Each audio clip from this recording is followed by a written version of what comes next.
और गुरु से बिन दूसरा कुछ नहीं है। लेकिन एक बात याद रखना, ये तो ऐसा कहते हैं, इन्होंने दोहा रच रखा है, गुरु गुंगे गुरु बावले गुरुदेवन के देव। संन्यास पद्धति में ऐसा नहीं है भाई। संन्यास पद्धति में तो साफ साफ लिखते हैं, ज्ञानहीनो गुरु त्याज्यम।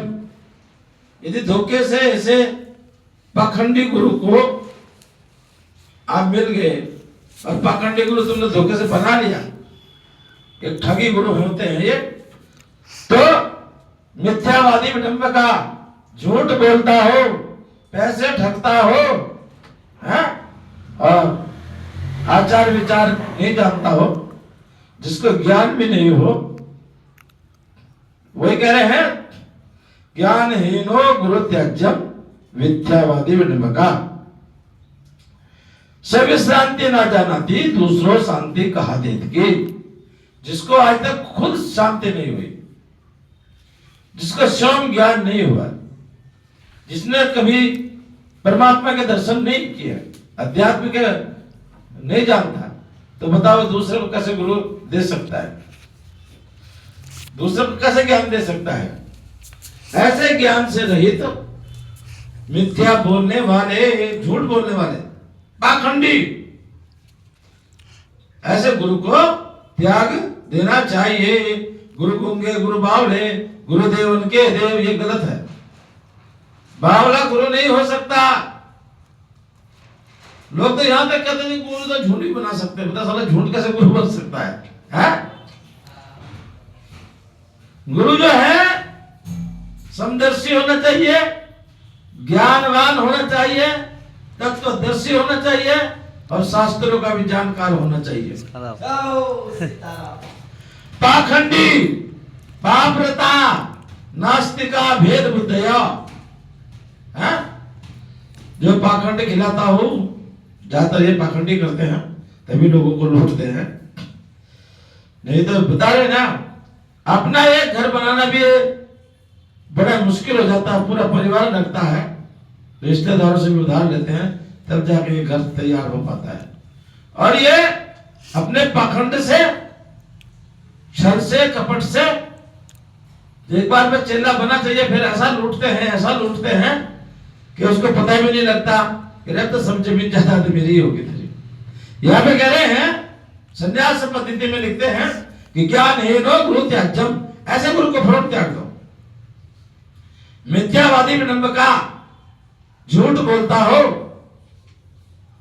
पर स्त्री में नजर रखता हो, ऐसे गुरु को फौरन त्याग दो। पाखंडी, पापरता, नास्तिका और भेद बुद्धि है, स्त्री लंपटा, औरतों के अंदर विचरण करता हो, दुराचारी, कृतघ्ना है और बगला बुद्धि। पाखंडी, दुराचारी, नास्तिक, भेद बुद्धि वाले, स्त्रियों में आसक्त रहने वाले और धन के पीछे भागने वाले, ऐसे बगला बुद्धि वाले गुरु को त्याग देना चाहिए। निरस्त सर्व संदेह में की कृत्य सुदर्शनम रहस्यम यो दर्शयति भजामि गुरु महेश्वरम। गुरु संदेह से रहित हो, शंका ना हो जिसको कोई, जो अपनी नहीं, अपने शिष्यों की भी शंका को दूर कर देता हो। जो गुरु अपने शिष्यों को अज्ञान से निकालकर ज्ञान में लाता है, अंधेरे से निकालकर प्रकाश में लाता है, ऐसा गुरु सभी शास्त्रों के सिद्धांत को एक निश्चय करके रहस्य अर्थात तत्व को जो उपदेश करता है। तत्व क्या है? ईश्वर अंश जीव अविनाशे चेतन अमल सहज सुख राशि। ऐसे ईश्वर रूप गुरु को मैं भजन करता हूं। और यदि धोखे से फिर भी, गलती तो सब जगह होती है। अगर आप बाजार में गए कोई वस्तु खरीदने के लिए और पहली दुकान पे आपको ठीक से नहीं मिला, तो आप वापस तो नहीं आओगे। अच्छी जो आपको पसंद नहीं आई, आपकी समझ के से परे है, तो आप दूसरी दुकान पे जाओगे जहां आप देखोगे हाँ ये ठीक है वस्तु और भाव भी ठीक है, तो वहां से खरीदोगे। ऐसा तो नहीं है कि बस एक ही जो दुकान है उसी से लोगे, चाहे वो ठग है चाहे कुछ भी। इसी तरह से अगर कोई गुरु फंसाता है, ठगता है, पाप बुद्धि है, लंपट है और इस तरह का व्यवहार करने वाला आप जान भी गए हो, फिर भी सोच रहे चलो अब तो कुछ भी हो, अब तो कुछ नहीं हो सकता, गुरु गंगे गुरु बावले वाली बात आ जाएगी। तो गंगा बावला नहीं, गुरु पढ़ा लिखा होना चाहिए, जिसने शास्त्रों का अध्ययन किया हो, जिसने अपने आप को आत्मज्ञान प्राप्ति किया हो, अपनी आत्मा को जाना हो, तो वो तो दूसरे को जान सिखा सकता है। जिसको कोई ज्ञान ही नहीं है उसको नहीं। जब ऐसा गुरु मिल जाता है, अच्छा गुरु जब मिलता है, तो ममे वांछे जीव लोके जीव भूते सनातन मनष्ठानी इंद्रियानी प्रकृति स्थानी कर्षति। जब अच्छा गुरु मिलता है तो कहां पहुंचते हैं? उस परम पिता परमेश्वर के धाम को प्राप्त कर लेते हैं। कहा न तथा भाष्य तो सूर्यो, उस धाम में परम पिता परमेश्वर का जो धाम है वहां पे कोई सूर्य रोशनी नहीं करते, चंद्रमा की वहां रोशनी नहीं है, अग्नि का भी वहां प्रकाश नहीं है, वहां स्वयं अपने आप में प्रकाश होता है। न तथा भाष्यतो सूर्यो न शशांको न पावका यद गत्वा न निवर्तन्ते धाम परम में। और जहां जाने के बाद फिर कुछ करना शेष नहीं रहता, जिसको पाने के बाद कुछ पाना शेष नहीं रहता, अर्थात आत्म कल्याण हो जाता है। ऐसा वो परम धाम प्राप्त हो जाता है। कब? जब अच्छा गुरु मिल जाए। और ठगी गुरु मिलेगा तो फिर ठगी करता रहेगा। इसलिए अच्छा गुरु पाकर उसकी जो भी बने सेवा भी करनी चाहिए। गुरु को जो भी दान दक्षिणा भी देनी चाहिए, लेकिन पहले गुरु को अच्छी तरह से समझ लेना चाहिए। गांव देहात के लोग भी कहते हैं, जो बहुत कम पढ़े लिखे होते हैं, लेकिन वो भी कहते हैं क्या, पानी पीवे छान के और गुरु करे जान के। अंदर धंधा नहीं तो गुरु बनाना चाहिए किसी को। आप लोगों ने स्वभाव से देखा होगा, जब भी आप मान लिया किसी बहुत ही बड़े संकट में हो या मुसीबत में हो या आप बहुत क्रोध में हो या बहुत परेशान हो, दुखी हो, और जब संसार से मनुष्य का मोह टूट जाता है, विश्वास टूट जाता है, तब कहां? मंदिर में या गुरु के पास या संतों के पास जाता है, जहां पे अच्छे संत निवास करते हैं। वहां का इस तरह का माहौल होता है, एक तरह से समझिए वहां पे इस तरह से उस तपस्वी, जो भी अच्छा तपस्वी संत महात्मा होगा, तो उसके जो कीटाणु है वहां पे घूमते होंगे। जैसे ही आप उस क्षेत्र में प्रवेश करोगे तो उसके जो कीटाणु है बहुत बारीक छोटे छोटे अणु होते हैं, आपने देखा होगा। तो जैसे ही आप उस क्षेत्र में पहुंचोगे तो आप किस दुख में थे भूल जाओगे। आपको गुरु से कुछ बात भी नहीं हुई, महात्मा जो वहां रहता है उससे कुछ बात भी नहीं हुई, लेकिन उस तपस्वी के वहां पे दूर दूर तक कीटाणु फैले रहते हैं। तो जैसे ही आप उस क्षेत्र में प्रवेश करते हो, एकदम आपको शांति प्राप्त होनी शुरू हो जाएगी। आप बहुत क्रोधित थे, लेकिन आपका क्रोध अपने आप शांत होने लगेगा। अभी संत से ने कोई उपदेश भी नहीं किया। ऐसा समझिए, यदि कोई पशु मरा पड़ा है या लैट्रिन पड़ी है और सड़ रहा है, आप वहां जैसे जाते हो तो किसी से कोई बात भी नहीं हुई, लेकिन जैसे वो बांस सड़ैंध दुर्गंध आपके आती है तो आप एकदम नाक के ऊपर रुमाल रखोगे, कपड़ा रखोगे, किससे कोई लेना देना नहीं, कोई बात भी नहीं हुई, लेकिन वह इतनी गंध फैल रही है, इतनी दुर्गंध फैल रही है कि आप स्वभाव से ही अपनी नाक को बंद करोगे, है? लेकिन वह उसका विपरीत होता है। जैसे ही तपस्वी के क्षेत्र में आप पहुंचते हो, उसके चारों तरफ इतनी खुशबू, तपस्या की इस तरह के वहां पे खुशबू फैलती रहती है। और कई बार हमने देखा कुत्ते भी वहां पे रहते हैं, लेकिन भौंकते भी नहीं, काटते भी नहीं। उनके अंदर भी गुरु की तपस्या का, संत की तपस्या का ऐसा प्रभाव रहता है। मैंने कई जगह देखा है, मैं भी कई आश्रमों में, गांव में भी, मंदिरों में रहा, तो जैसे ही हम शंख बजाते थे तो कुत्ते भी आके पू पू पू वो भी बजाते थे।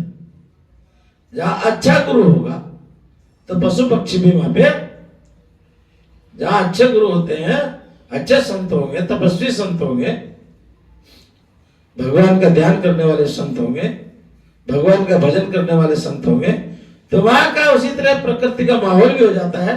वहां के पशु पक्षी भी सब वो भी उसी तरह से जैसे संत व्यवहार करता है, वो भी उसी तरह का व्यवहार करने लगते हैं। कहने का मतलब ये, गुरु बनाना भी जरूर है।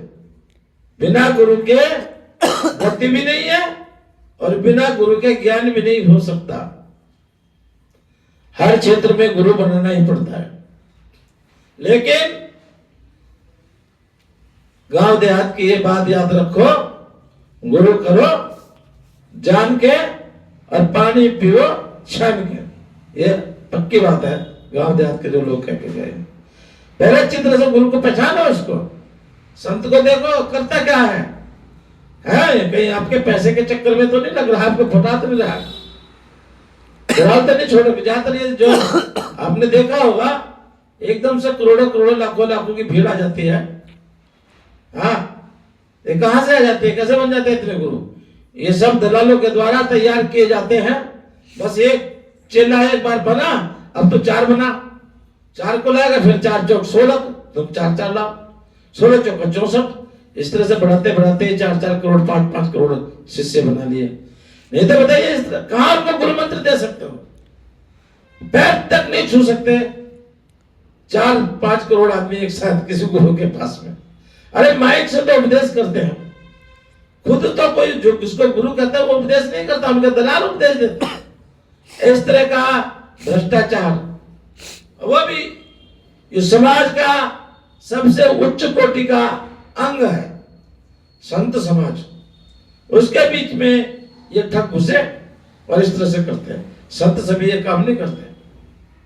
तो मेरा कहने का मतलब ये है, आज की ये कथा मास परायण महंत, मैं पंचायत अखाड़ा से निरंजनी का संत महंत, हनुमान जी का सेवक, और सत्संग के माध्यम से यही कहना चाहता हूं, गुरु करने से पहले अच्छी तरह से जान लेना चाहिए।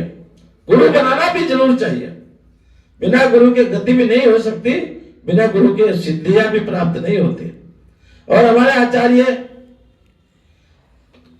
पंकज जोशी जी हैं, आचार्य पास किया उन्होंने, योग के भी मास्टर हो गए, ज्योतिष के भी मास्टर, बहुत अच्छे ब्राह्मण हैं। ऐसे गुरु, ऐसे को कोई गुरु बना तो कोई बात नहीं, अच्छी बात है। नहीं तो जो अच्छा संत हो, त्याग भी भावना भी रखता हो, परोपकार भी जिसका भाव हो, दूसरों का भला करना भी जिसको आता हो, कहते पर स्वार्थ जिनके मन माही, जग दुर्लभ कछो उनको नहीं। आज तो ये नगर बस गया, बहुत सुंदर संदेश नगर आप सब देखते हो।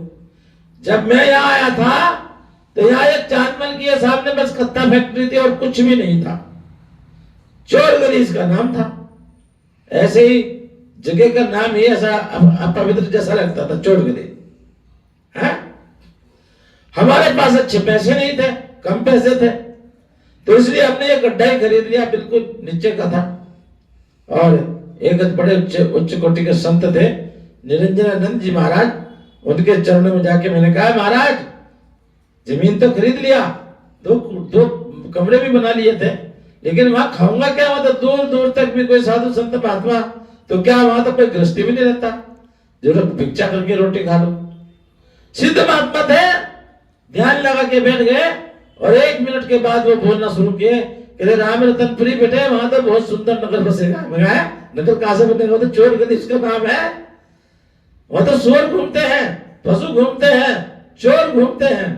अरे नहीं नहीं, बहुत सुंदर नगर बसेगा और तेरी कुटिया तो बहुत अच्छी चलेगी। मेरी कुटिया बहुत अच्छी चलेगी? कहां से चलेगी, वहां कोई है ही नहीं। अरे बहुत अच्छी चलेगी, मैंने देख लिया दूरदृष्टि से, दिव्य दृष्टि जिसको बोलते हैं। और आज आप देख रहे हैं अपने मुंह से अपनी पढ़ाई करनी ठीक नहीं है। साल में 2 बार संतों को यहाँ बुला लेते हैं, अर्थात भंडारा करते हैं, यज्ञ करते हैं, और 10-12 विद्यार्थी यहाँ रहते हैं, उनका भी सब अपना भरण पोषण पास करते हैं और वही विद्यार्थी हमारा भी कल्याण करते रहते हैं। तो संत की बात ऐसी। और आज देखो कितना सुंदर ये नगर बस गया है। तो कहने का मतलब ये है, गुरु करो तो जान के करना, पहले चित्र से समझ लेना, ऐसे किसी से गुरु मंत्र नहीं लेना। इन्हीं शब्दों के साथ आज का सत्संग श्री हनुमान धाम में जो मास्टर रामायण चल रही है उसके अंतर्गत ये सत्संग संपूर्ण। ओम पूर्णमदः पूर्णमिदं पूर्णात् पूर्णमुदच्यते पूर्णस्य पूर्णमादाय पूर्णमेवावशिष्यते। ओम शांति शांति शांति, ओम शांति शांति शांति, ओम शांति शांति शांति।